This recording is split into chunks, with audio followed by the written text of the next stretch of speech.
BRS సర్కార్ నిరంకుశ పాలనతో తెలంగాణ అప్పుల పాలైందన్నారు కార్మిక శాఖ మంత్రి వివేక్ వెంకటస్వామి. బీఆర్ఎస్ రాష్ట్ర ఖజానాను ఖాళీ చేసినప్పటికీ రాష్ట్ర అభివృద్ధికి కాంగ్రెస్ సర్కార్ పనిచేస్తోందన్నారు.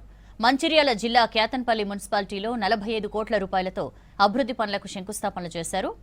కలెక్టర్ కుమార్ దీపక్ అధికారులతో కలిసి పలు వార్డ్స్లో రోడ్లు, డ్రైనేజ్ నిర్మాణ పనులు ప్రారంభించారు మంత్రి.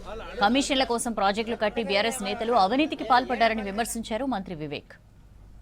సరిగా లేకుండా సీసీ రోడ్ నేను ఎమ్మెల్యే అయిన తర్వాత మీకు మొట్టమొదటి నా ఫండ్స్ 10 కోట్లు వస్తే 1 కోటి రూపాయలు మీకే పెట్టినా.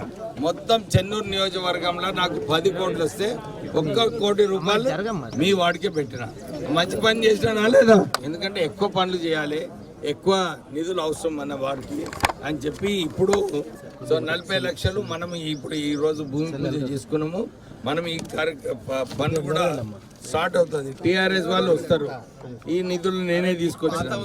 ఎవరైనా ఆపిన వాళ్ళు 10 సంవత్సరాలు చేయడానికి అవునా కదా?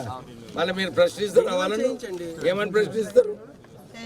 నువ్వు ఎందుకు రాలేదు, నువ్వు పూజ ఎందుకు చేయలేదు అడగాలి కదా. వచ్చిందా ఎప్పుడైనా ఎమ్మెల్యే? అడుగుతారా? మరి టీఆర్ఎస్ వాళ్ళు వస్తే అడుగుతారా మీరు ఎందుకు చేయలేదని? 10 సంవత్సరాలు ఉండరు కదా వాళ్ళు, ఉన్నారా లేదా? మంచిగా ఈసారి వాళ్ళు వచ్చినప్పుడు అడగండి. కానీ మీ మీద కూడా బాధ్యత ఉంది. ఏంటిదా బాధ్యత? ఇంటింటి నీళ్లు కూడా అమృత్ స్కీమ్ లో వస్తుంది. ఎవరికన్నా ఇందిరమ్మ ఇల్లులు కావాలంటే పేరు ఇవ్వండి, జాగా ఉంటే ఇందిరమ్మ ఇల్లులు ఇస్తాం.